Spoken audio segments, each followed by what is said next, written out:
Hey, what's going on YouTube? It's your boy JJ Colombia here, back again with some more Brilliant Diamond. And I'm sure you'll all be happy to learn this is the last episode that's going to be done with voiceover. And I still have my boy Riku with me, and we got another special guest today by the name of Maine. Hey, what's up, guys? I'm sorry, I was drinking. Alright, so today is going to be a bit of a shorter episode because, again, like I said, this is the last voiceover episode. But for tonight, we're just going to be exploring Oreburgh City, seeing everything there is to see. Just like Jubilee, there's a few things here that we could do that are worthwhile if you're interested in them.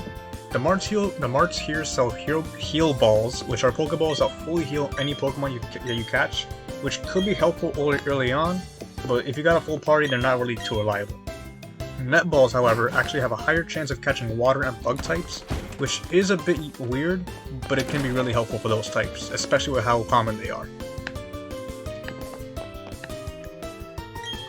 Honestly though, it's been a while since I played a Sinnoh game, so I don't remember too much of where every important NPC is, but there is a little girl here who will ask for a Machop, and that she'll trade an Abra for. If you didn't catch Abra in the previous route, then this is probably the easiest place to get one.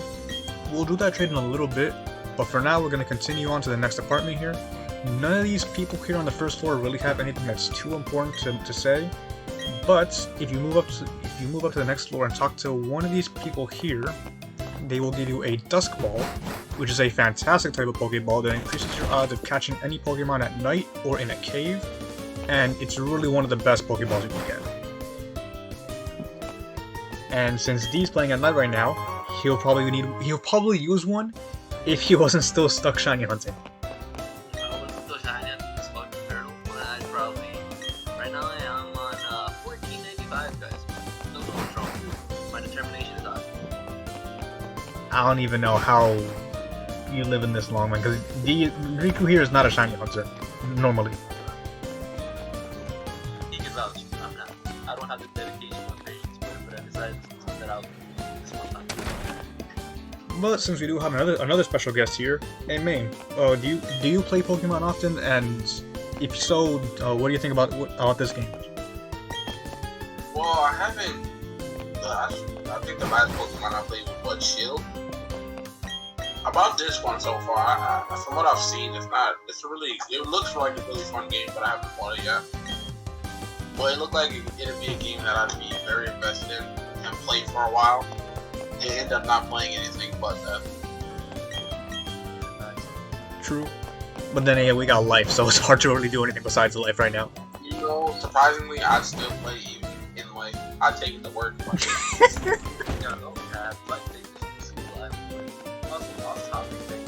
Why is it that balls like this?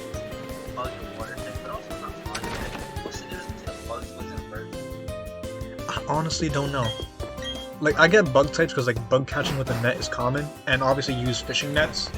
But I think for flying types, what would you really? Why would you catch a bird in a net? What if they're trying to like run away? You don't have anything to raise them with. I mean, you're right, but why would you even try catching a bird in the first place? I don't know. I know you make a good point. Actually, you need a pet. I mean, you're right, pet parrot. But no, that actually reminds me of a trip I went on like a few years back to Spain. My group and I were just walking around one of these streets, and I see this family coming up just holding a pigeon. I don't know why, but the pigeon was alive and they just holding it. That's kind of lit, I ain't gonna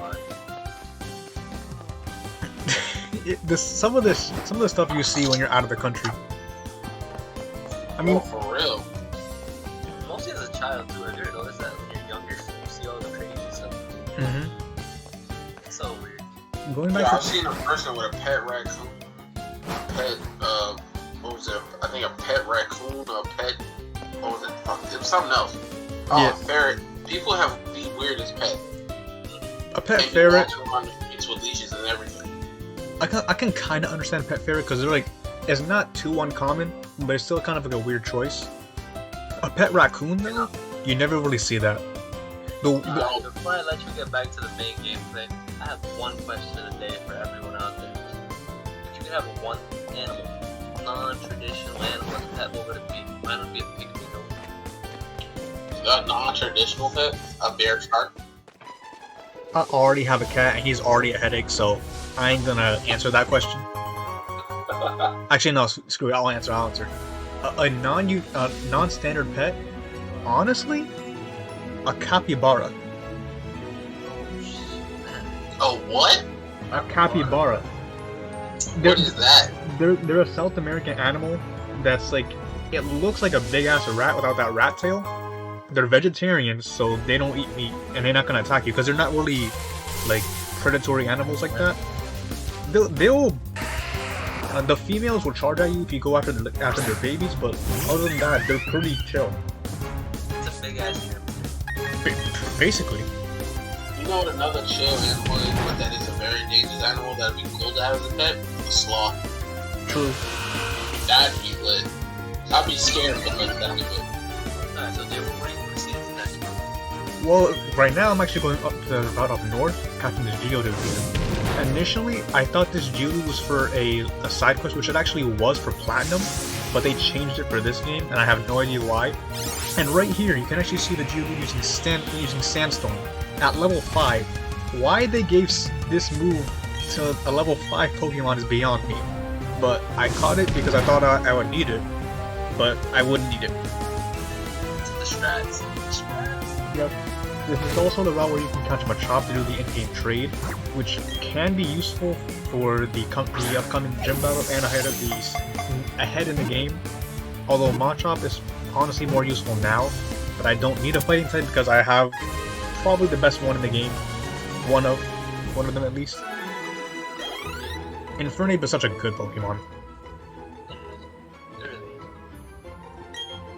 It is. Making me want to buy this game right now. I'm gonna be 100% honest with you. If you don't have to get it right now, but I would recommend getting it just for nostalgia's sake. If you played Diamond and Pearl, and yeah, it's one of the best games on the DS in my opinion. And this is on Switch, right? Yeah. See, I'm lucky. That's why I'm happy I bought a Switch. I am lucky, okay? 'Cause I get all the good stuff. Look, I'll be honest, I only bought a Switch for the progression of the Pokemon franchise. A lot of people did. Either for Pokemon, Mario, or Smash, or Legend of Zelda. And there's nothing wrong with that. Yeah, Monster Hunter too. That's it. When it comes to this game itself, though, just like all games, it's not perfect. Like there's a lot of glitches people found out when the game first came out. Not all of them are fixed, but it's still. You're probably not gonna have any problems actually playing it. Because there's nothing game-breaking about it unless you deliberately try to soft back yourself.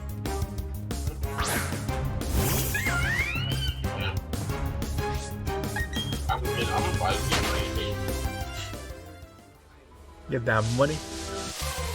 After I buy car parts, I'm buying this game. I don't even want to think about getting a car right now because, like I said, I gotta pay for school.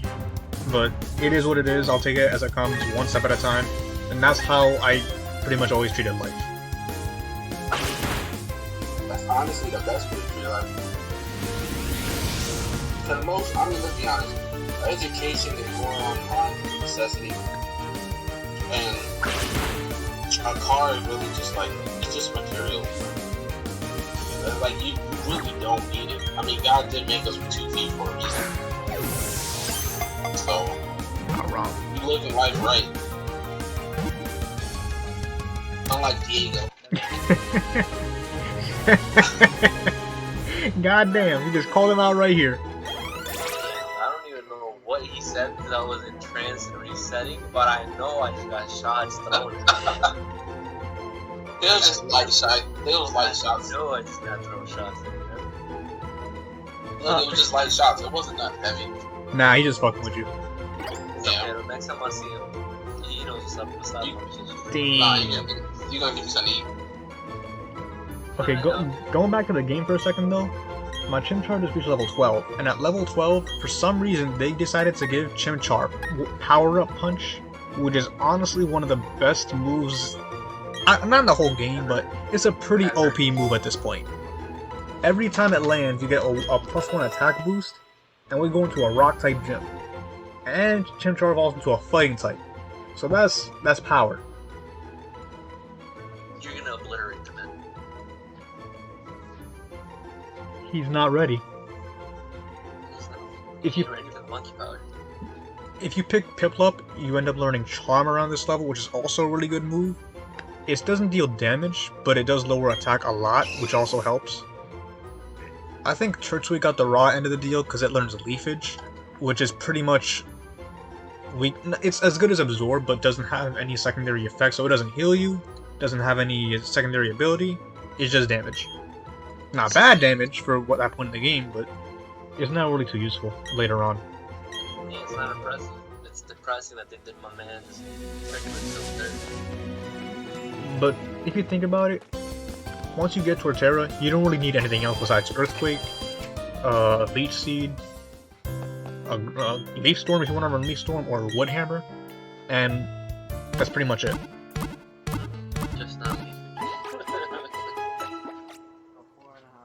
But now that we have the Machop in our party, we can finally do this trade here. Traded Pokemon tend to gain more experience and they level up faster than other Pokemon do. However, if you level them up too high, they can start to disobey you by either not attacking, confusing itself, or just going to sleep right then and there. It's a really like teenagers, bruh. So yeah, with those negative effects, if you use a traded Pokemon, you gotta be careful with how you raise it. Abra itself, though, is a pretty much bit of Machop in terms of stats. While Machop is based off of physical attack, Abra is more specialty based, and he's a lot more useful later on. Right now it only has Teleport, which doesn't really do much. They actually changed how it works in these current games, where if you use it, you'll actually get swapped back to your party and you can send out whatever you want, which is a lot more useful than how it was before, but it's not really too useful on Abra right now.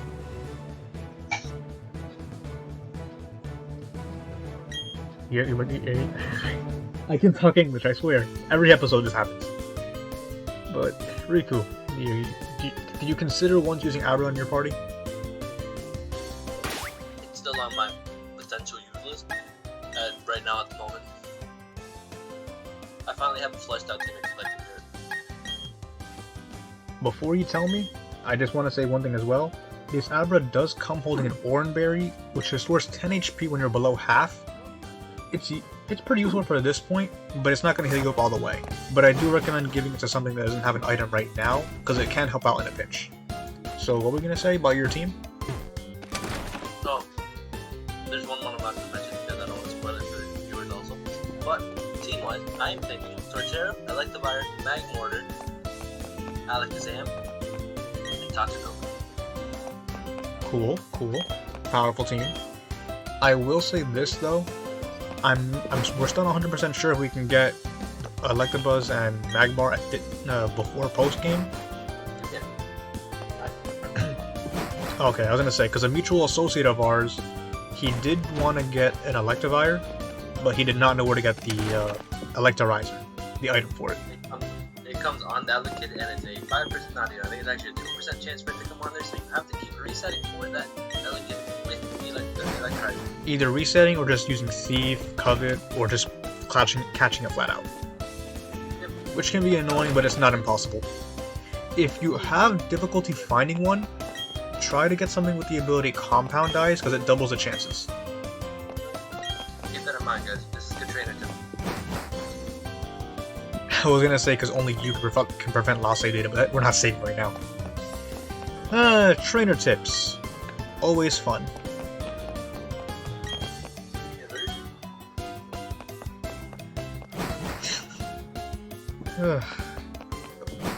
There's not really much to do left in this city. At this point, I was looking for this one last trainer to do the one last side quest we can do at this point, which is to catch a wild Zubat. This is why I caught the Geodude earlier, because in the old games on the DS, he asked for a Geodude, but I did not realize at the time because I didn't find him yet. But he actually ends up wanting a Zubat in this game. And as this fat freak right here, I want to keep it PG, so I'm not going to swear. But yeah, he asked for a Zubat, as you can see here. Thankfully, Zubat are a common encounter in Oreburgh Gate, and you can find them outside in the grass at night on the route above us. So it's not exactly a rare Pokemon, but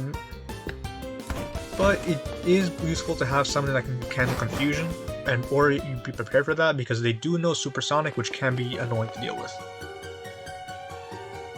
And I'm sure we all have fond memories of Zubat using Supersonic.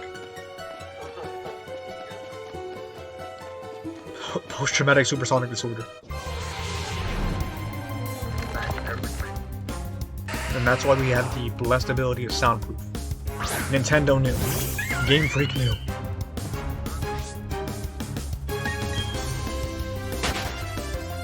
So, you're not gonna use Crobat then? I was thinking of even replacing Crobat with Staraptor. I decided, let me check, because I've never used Toxicroak ever on my party. So, Torterra, Toxicroak, Electivire, and Magmortar. That one Spoilermon, and then, what's your 6th member? I like that. So you are gonna use it? Yeah, that's okay. I was gonna know it. Oh, okay, I was about to say, I thought you were gonna skip on it. No, I'm not going to what other side you did with it? The bronze on? I'm not never going to say the bronze on, Bronzor, Espeon's a post-game. There's Mr. Mime, Girafarig, and Metachamp. No, I really don't like it. Why not? The design's better. I just don't like how to use Metachamp. I know how to use it. I just don't like the way it plays. I'm not talking like this, I'm like a legend. Just normal, but I just don't like the way I don't like the stats, I guess. Even though it has pure power? Even with your power, I still don't like it. So real. You're not wrong. It's a lot better when it's Mega, but there's no Megas in this game. I know it's kind of hypocritical saying that because Alakazam's frail as hell, but Alakazam is faster and has more special attack. exactly. And that's what you're looking for. Because actually, Torterra, Electivire, and Toxicroak are all physical attackers. Actually, no, Toxicroak is mixed.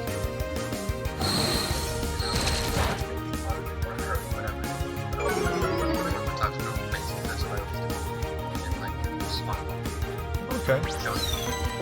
And you don't actually need a fly in this game either.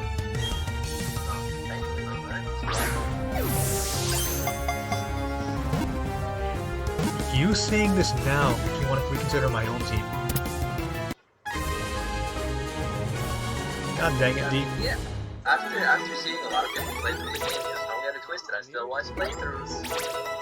It made me reconsider. Like, I don't really need to start after out of one Crobat. I used them before. So why not just use a Toxicroak if I want a poison type? There is a playing devil's advocate here. You could also use it for its flying subtyping, but then again, you can wonder what are you going to use flying for. Exactly. There's Gardenia. Flying for it that every other Mon that I have on the team can't cover.